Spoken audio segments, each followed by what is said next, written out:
Hello ಎಲ್ಲರಿಗೂ ನಮಸ್ಕಾರ. Welcome to my YouTube channel.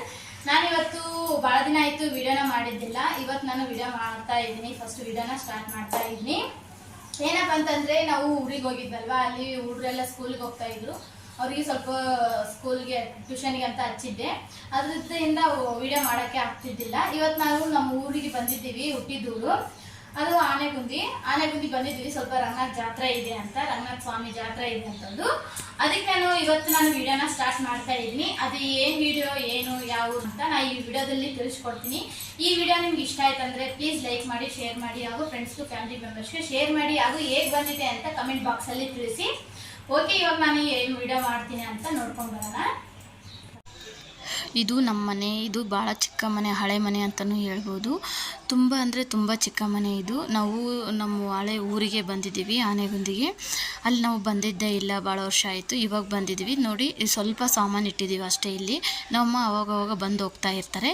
ಇವಾಗ ನಮ್ಮಮ್ಮ ಪೂರೆ ಪಲ್ಯ ಮಾಡಿದ್ರಾಯ್ತು ಅಂತ ಪೂರೆ ಪಲ್ಯ ಮಾಡ್ತಾಯಿದ್ದಾರೆ. ನಾನು ಸಹ ಒಳ್ಳೆಣ್ಣೆ, ರುಚಿಗೋಲ್ಡ್ ಒಳ್ಳೆಣ್ಣೆ ತಂದಿದ್ದೆ. ಒಳ್ಳೆಣ್ಣೆನ ಕ್ಯಾನಿಗೆ ಹಾಕಿದ್ರಾಯ್ತು ಅಂತ ಸ್ವಲ್ಪ ಕಟ್ ಮಾಡಿ ಕ್ಯಾನಿಗೆ ಹಾಕ್ತಾಯಿದ್ದೀನಿ. ಅಮ್ಮ ಇವಾಗ ಒಂದು ಸೈಡಿಗೆ ಪೂರೆ ಪಲ್ಯ ಮಾಡೋಕ್ಕೆ ಇಟ್ಟಿದ್ರಲ್ವ, ಅದಕ್ಕೆ ಸ್ವಲ್ಪ ಎಣ್ಣೆ, 1 ಟೇಬಲ್ ಸ್ಪೂನ್ ಅಷ್ಟು ಎಣ್ಣೆ ಹಾಗೂ ಜೀರಿಗೆ, ಸಾಸಿವೆ ಹಾಗೂ ಹಸಿಮೆಣ್ಸಿನ್ಕಾಯಿ ಹಾಗೂ ಈರುಳ್ಳಿನ ಹಾಕಿ ಚೆನ್ನಾಗಿ ಫ್ರೈ ಮಾಡ್ತಾಯಿದ್ದಾರೆ. ಫ್ರೈ ಮಾಡಿದ ಮೇಲೆ ಅದಕ್ಕೆ ಸ್ವಲ್ಪ 1/4 ಟೇಬಲ್ ಸ್ಪೂನ್ ಅಷ್ಟು ಅರಿಶಿನ ಪುಡಿ ಹಾಕ್ಕೊಳ್ಬೇಕು. ಅರಿಶಿನ ಪುಡಿ ಹಾಕ್ಕೊಂಡ್ಮೇಲೆ ಚೆನ್ನಾಗಿ ಸ್ವಲ್ಪ ಫ್ರೈ ಮಾಡ್ಕೊಳ್ಬೇಕು. ಫ್ರೈ ಮಾಡಿದ ಮೇಲೆ ರುಚಿಗೆ ತಕ್ಕಷ್ಟು ಉಪ್ಪು ಹಾಕ್ಕೊಳ್ಬೇಕು ಅದಕ್ಕೆ. ಓಕೆ, ಇವಾಗ ರುಚಿಗೆ ತಕ್ಕಷ್ಟು ಸಹ ಉಪ್ಪು ಹಾಕಿದ್ದಾರೆ. ಹಾಕಿ 1 ಸ್ಪೂನ್ ತೊಗೊಂಡು ಈ ಥರ ಚೆನ್ನಾಗಿ ಕೈ ಆಡಿಸ್ತಾ ಇದ್ದಾರೆ. ನೋಡ್ತಾ ಇದ್ರಲ್ವ, ಈ ಥರ ಚೆನ್ನಾಗಿ ಕೈ ಆಡಿಸ್ತಾ ಇದ್ದಾರೆ. ಓಕೆ, ಇವಾಗ ಚೆನ್ನಾಗಿ ಕೈ ಆಡಿಸಿದ ಮೇಲೆ ಗ್ಯಾಸ್ನ ಆಫ್ ಮಾಡಿಕೊಂಡು ಒಂದು ಪ್ಲೇಟ್ ಮುಚ್ಕೊಳ್ಬೇಕು. ನೋಡ್ತಾ ಇದ್ರಲ್ವ, ಇವಾಗ ನಾನು ಒಂದು ಸೈಡಿಗೆ ಕುಂತ್ಕೊಂಡು ಇವಾಗ ಪೂರೆನೇ ತೀಡ್ಕೊಡ್ತಾ ಇದ್ದೀನಿ. ನಮ್ಮಮ್ಮ ಒಂದು ಸೈಡಿಗೆ ಕುಂತ್ಕೊಂಡು ಪೂರೆನ ಕರಿತಾ ಇದ್ದಾರೆ ಎಣ್ಣೆಲ್ಲೇ. ಓಕೆ, ಇವಾಗ ನೋಡ್ತಾ ಇದ್ರಲ್ವ, ನಮ್ಮನೆಗೆ ಸ್ವಲ್ಪ ದೊಡ್ಡವಿದ್ದರೆ ತುಂಬ ಇಷ್ಟಪಟ್ಟು ತಿಂತಾರೆ ಅಂತ ಪೂರೆನ ದೊಡ್ಡವೇ ತೀಡ್ತಾ ಇದ್ದೀನಿ ನಾನು. ಸ್ವಲ್ಪ ದೊಡ್ಡ ಇದ್ದರೆ ಚೆನ್ನಾಗಿ ಕಾಣ್ತವೆ, ತಿನ್ನೋಕ್ಕೂ ಸಹ ಚೆನ್ನಾಗಿರುತ್ತೆ ಅಂತ. ನಮ್ಮಮ್ಮ ಇದಕ್ಕೆ ಪೂರೆ ಪಲ್ಯಗೆ ಪುಟಾಣಿನ ಮಿಕ್ಸಿಗೆ ಹಾಕ್ಕೊಂಡು, ಕಡಲೆ ಅಂತಿರಲ್ಲ, ಕಡಲೆ ಮಿಕ್ಸಿಗೆ ಹಾಕ್ಕೊಂಡು ಈ ಥರ ನೀರಲ್ಲಿ ಸ್ವಲ್ಪ ಇಟ್ಟು ಬಿಟ್ಟರೆ ಪೂರೆ ಪಲ್ಯ ರೆಡಿಯಾಗುತ್ತೆ. ತುಂಬ ಟೇಸ್ಟಿಯಾಗಿರುತ್ತೆ ಹಾಗೂ ತುಂಬ ಚೆನ್ನಾಗಿರುತ್ತೆ. ನೋಡ್ತಾ ಇದ್ರಲ್ವ ಎಷ್ಟು ಚೆನ್ನಾಗಾಗಿದೆ ಪೂರೆ ಪಲ್ಯ ಅಂತ. ಓಕೆ, ಇವಾಗ ಪೂರೆ ಸಹ ಪಲ್ಯನೂ ರೆಡಿಯಾಗಿದೆ. ಇವಾಗ ಪೂರೆ ಸಹ ಕರಿತಾ ಇದ್ದಾರೆ. ಇದು ನಮ್ಮದು ತುಂಬ ಹಳೆ ಊರು ಅಂತಲೂ ಹೇಳ್ಬೋದು. ನಾವು ಬಂದಿದ್ದೇ ಇಲ್ಲ, ಭಾಳ ವರ್ಷ ಆಯಿತು. ಇವಾಗ ನಾವು ಜಾತ್ರೆಗೆ ಹೋಗೋಣ ಅಂತ ಬಂದಿದ್ವಿ. ಯಾರಿಗೆಲ್ಲ ಹುಟ್ಟಿದೂರು ಅಂತಂದರೆ ಇಷ್ಟ ಆಗಲ್ಲ ಹೇಳಿ, ಎಲ್ಲರಿಗೂ ಇಷ್ಟ ಆಗುತ್ತೆ ಅಲ್ವಾ.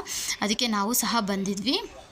ಇವಾಗ ನಮ್ಮಮ್ಮ ಪೂರೆ ಪಲ್ಯ ಮಾಡಿದ್ರಾಯಿತು ಬೆಳಗ್ಗೆ ಟಿಫನಿಗೆ ಅಂತ ಪೂರೆ ಪಲ್ಯ ಮಾಡಿದರು. ನಮ್ಮಮ್ಮ ಸಹ ತಿಂತಾಯಿದ್ರೆ, ನಾವು ಸಹ ತಿಂತಾಯಿದ್ವಿ. ನಮ್ಮದು ತೀರಾ ಹಳೆ ಮನೆ, ಇದು ಚಿಕ್ಕ ಮನೆ ಅಂತಲೂ ಹೇಳ್ಬೋದು. ತುಂಬ ಖುಷಿಯಾಯಿತು ನಮಗೆ ಬಂದಿದ್ದಕ್ಕೆ. ಅವತ್ತಿನ ರಾತ್ರಿಯೇ ರಂಗನಾಥ ಸ್ವಾಮಿದು ಮದುವೆ ಇತ್ತು. ಮದುವೆನ ನೋಡೋಕೆ ಅಂತ ಹೋಗಿದ್ವಿ. ಅಲ್ಲಿ ಸ್ವಲ್ಪ ಫೋಟೋಸ್ ಹಾಗೂ ವಿಡಿಯೋಸ್ನ ನಾನು ತೆಗೆದುಕೊಂಡು ಬಂದಿದ್ದೆ. ಇವಾಗ ರಂಗನಾಥ ಸ್ವಾಮಿ ಮದುವೆ ಮಾಡ್ತಾಯಿದ್ರಲ್ವ, ಈ ಥರ ರಂಗನಾಥ ಸ್ವಾಮಿ ಮದುವೆ ನಡೀತಾ ಇದೆ. ತುಂಬ ಹಳೆ ಊರು, ರಾಜರು ಆಳಿದ ಹಳೆ ಊರು ಅಂತಲೇ ಹೇಳ್ಬೋದು ಆನೆಗುಂದಿ. ಅದು ಹಂಪಿ ಹತ್ರ ಇರುವ ಆನೆಗುಂದಿ. ಅದು ತುಂಬ ಚೆನ್ನಾಗಿರುತ್ತೆ ಹಾಗೂ ತುಂಬ ಚೆನ್ನಾಗಿ ಜಾತ್ರೆ ಆಗುತ್ತೆ. ಅಷ್ಟು ಚೆನ್ನಾಗಾಗುತ್ತೆ ಜಾತ್ರೆ. ನಾವು ಸಹ ಬಂದಿದ್ವಿ ನೋಡೋಕ್ಕೆ ಅಂತ. ಅಲ್ಲಿ ಸ್ವಲ್ಪ ನಾನು ಫೋಟೋಸ್ ಎಲ್ಲ ತೆಗೆದಿಟ್ಕೊಂಡಿದ್ದೆ. ನಿಮಗೆ ವೀಡಿಯೋದಲ್ಲೇ ತೋರಿಸಿದ್ರೆ ಆಯಿತು ಅಂತ. ಅವತ್ತು ರಾತ್ರಿಯೇ ಮತ್ತೆ ಗರುಡೋತ್ಸವ ನಡೆಯುತ್ತೆ. ಗರುಡೋತ್ಸವದ್ದು ಸಹ ನಾನು ಫೋಟೋಸ್ ಎಲ್ಲ ತೆಗೆದಿಟ್ಕೊಂಡಿದ್ದೆ. ನೋಡ್ತಾ ಇದ್ರಲ್ವ, ಇವಾಗ ರಂಗನಾಥ ಸ್ವಾಮಿ ಕಲ್ಯಾಣೋತ್ಸವ ಆಗ್ತಾಯಿದೆ. ಓಕೆ, ಇವಾಗ ಕಲ್ಯಾಣೋತ್ಸವ ಆದಮೇಲೆ ಬೆಳಗ್ಗೆ ಹಾಗೂ ಸಂಜೆ ಕಡೆ ಗರುಡೋತ್ಸವ ಬರುತ್ತೆ. ನೋಡ್ತಾ ಇದ್ರಲ್ಲ, ಗರುಡೋತ್ಸವದ್ದು ಸಹ ಫೋಟೋಸ್ನ ನಾನು ತೆಗೆದಿಟ್ಕೊಂಡಿದ್ದೆ. ಫೋಟೋಸ್ ಹಾಗೂ ವೀಡಿಯೋಸ್ನ ಸಹ ತೆಗೆದಿಟ್ಕೊಂಡಿದ್ದೆ. ನೋಡಿ ಎಷ್ಟು ಚೆನ್ನಾಗಿ ನಡೀತಾ ಇದೆ ಗರುಡೋತ್ಸವ ಅಂತ. ಎಷ್ಟು ಖುಷಿ ಆಯಿತು. ನಾವು ಸಹ ಹೋಗಿ ಭಾಳ ವರ್ಷ ಆಯ್ತಲ್ವ, ಹೋಗಿದ್ದಿಲ್ಲ, ನೋಡಿದ್ದಿಲ್ಲ. ರಂಗನಾಥ ಸ್ವಾಮಿದು ರಥೋತ್ಸವ ಅಂತ ನಾವು ಸಹ ಹೋಗಿದ್ವಿ. ಓಕೆ, ಇವಾಗ ಇವತ್ತಿನ ವಿಡಿಯೋ ನಾನು ಇಲ್ಲಿಗೆ ಎಂಡ್ ಮಾಡ್ತಾಯಿದ್ದೆ. ಈ ವಿಡಿಯೋ ನಿಮ್ಗೆ ಇಷ್ಟ ಆಯ್ತು ಅಂದರೆ ಲೈಕ್ ಹಾಗೂ ಶೇರ್ ಮಾಡಿ. ಓಕೆ, ಬಾಯ್.